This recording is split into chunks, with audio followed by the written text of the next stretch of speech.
Breathe, love. Please. Easy for Fatum XXIII to say. Her entire life didn't depend on the next 4 weeks. She would never understand the pressure of a simple sepdek trying to stand out in a field of more desirable octets. Let me back up. All right, bit of a writer's note here.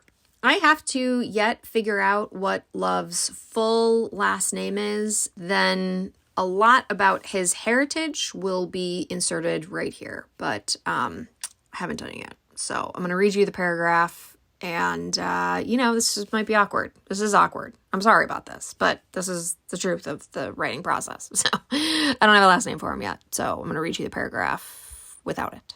Okay. Love, enter full name here, was named in the tradition of the C. Neojenis. Sepdek meant his genes carried between 70 to 80% human DNA. Octets rose a rung above him with over 80% human blood. Let me back up again. When the humans landed almost 9 centuries ago, they first prioritized mating with their own kind, but birth rates were slow and men impatient. When they realized, through a robust scientific method crudely called the Great Putting Their Peckers in Anything Warm experiment, that the Alsaba wombs of the South Sands created fertile offspring, unlike procreation with the Noski, which created viable but infertile mortadels, they got to work. They called this new mixed species Homo neogenis. As the humans dwindled, the Neojenis decided that if they couldn't procreate directly with the humans, the next best thing would be a fellow Neojenis with as much human blood as possible. This created a hierarchy within the Neojenis that impacted matches, opportunities, wealth, and ultimately power. Yet, they never considered that perhaps something in the human blood may be at the heart of the infant mortality issue that the full-blood humans were beginning to experience. As the Neojenis crested 99% or more human blood, they began experiencing the same birth rate declines that the humans had. Once considered the pinnacle of desirability, the small decimal place Noski bloodhavers, the punctos, had experienced a painful fall from grace.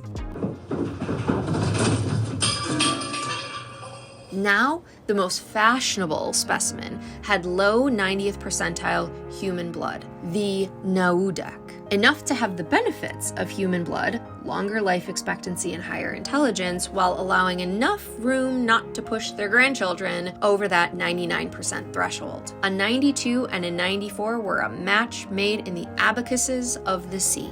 Fatum XXIII didn't require a designation. Everyone across the known world knew her number, 96.45. Fatum's family history and legacy was quintessential. See lore. Children grew up with tales about Fatum I and her twin sister, Hope I. With snow-white hair and red eyes, the twins would have suffered the same fate as other Alsaba children were it not for fate's intervention. The traditions of early Noski were, like so many traditions when gazed at through the lens of modernity, barbaric. With hair and skin the color of the South Sands, the Noski believed these children to be of the land instead of their loins, and believed it was the Sands' desire to have them return. For centuries, parents had set out on a pilgrimage to the South Sands to return their children to the land, leaving them covered in the white grains of sand at the water's edge when they could go no further south. But when Jeremy, a founding South Sands human, brought word that female Alsaba were the only Noski producing viable children, Fatum's parents saved her and her twin sister from their South Sands fate. As Neojenis grew into adolescence, they learned the art and science of matching through more stories of Fatum's ancestors, like the fortuitously fickle Fatum VIII.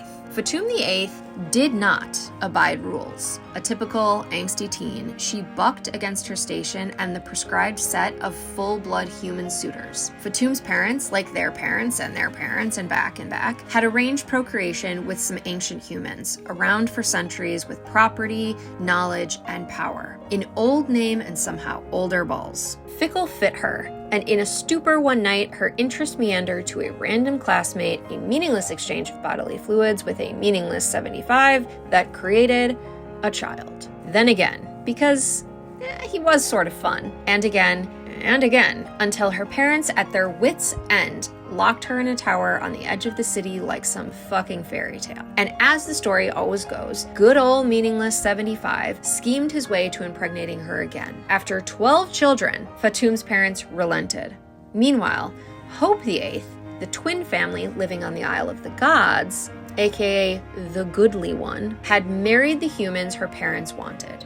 Yet, she only had 10 children with 7 survivors. And Hope IX had only 6 children with 3 survivors. And Hope V had 6 too, but only 2 survived. In her later years, Fatum VIII attempted to rebrand her decision not as fickle, but as fortune. She spun a great myth to whichever of her over 700 grandchildren who visited, that Fatum I had come to her in a dream to carry her above the clouds and show her another world where the rivers ran clean and clear. But then the humans arrived and spilled blood at the edge of just one river, and before she knew it, all the rivers ran red. They polluted, absolutely, eventually, she would say. Fatum VIII thanked the humans for her long life, but not much else. Fatum IX, predictably, adored the humans and labeled her mother a bigot. She gladly married a full-blood human, old balls and all. And on the ping-pong bounced until finally landing at 96.45 with Fatum XXIII. This World Fair would act as Princess Fatum XXIII's very big, very public coming out party. At a decade plus 6, she would have between this fair and the next in 886 to choose a husband.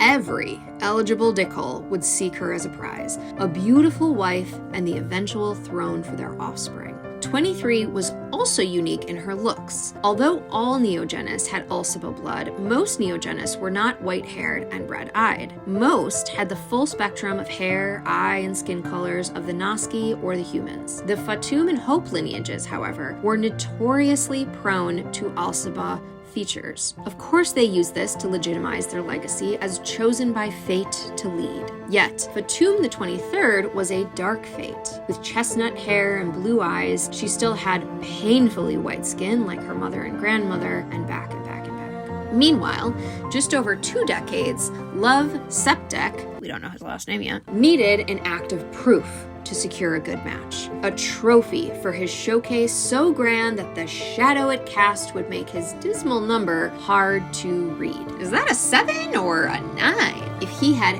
any hope of snagging an Okdek womb, he needed an undisputed triumph. Luckily, as the old saying goes, sea winds carry foreign fates. When Love's best friend, Bradford, appointed him vice chair of the World Fair, Love knew it was Bradford's way of taking all the credit while avoiding even raising an eyebrow to help.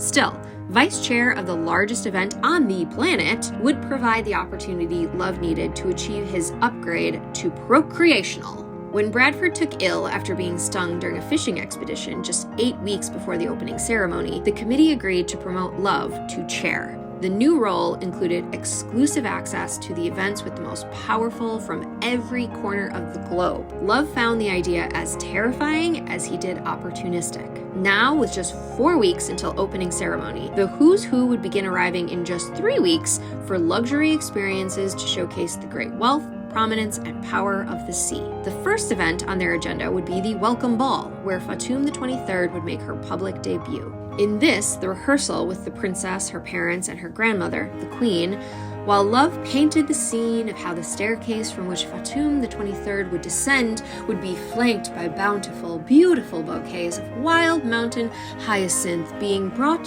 from the remotest part of Death's Peak, Fatum XXII asked, "And what color specifically will these weeds be?" "They're shades of sapphire, my benevolent," Love replied. "Which sapphires, northern or southern?" Love measured his answer. Such a distinction was beyond his station. "These are extremely rare and stunning flowers. I've only seen 2 versions, and each had all the shades of sapphire.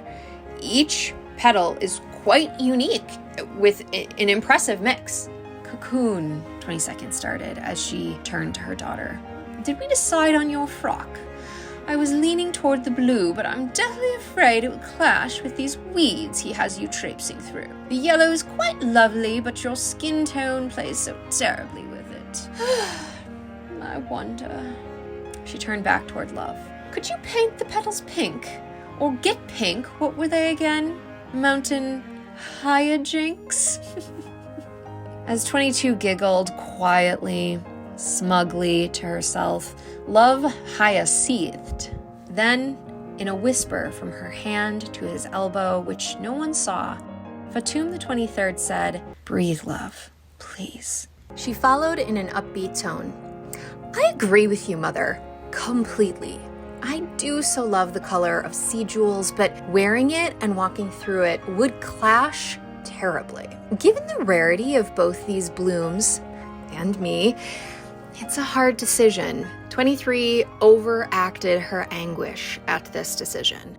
Then, like she'd received a message from fate herself, she said, Why, Mother, we know how seafarers love to take inspiration from our decisions. Wouldn't it be sensational to see seas of sea gardens filled with glimmering sapphires next spring, reminding everyone of this very staircase and my arrival into matching society? That is, 23 paused here to performatively scowl at Love. If the sepdek can indeed accomplish getting these rare blooms to this very staircase without killing them. Although Love knew what she was doing, it still stung, expertly weaving compliments with insults to neutralize and satiate her mother while saying she agreed with her only to actively disagree was inarguably brilliant. 22 stepped to the bottom of the staircase with her mother. They stood, arm in arm, looking up at the youngest Fatum, her father, and the strange, low-born, disheveled coordinator, imagining just Fatum standing there in a yellow ball gown surrounded by blue.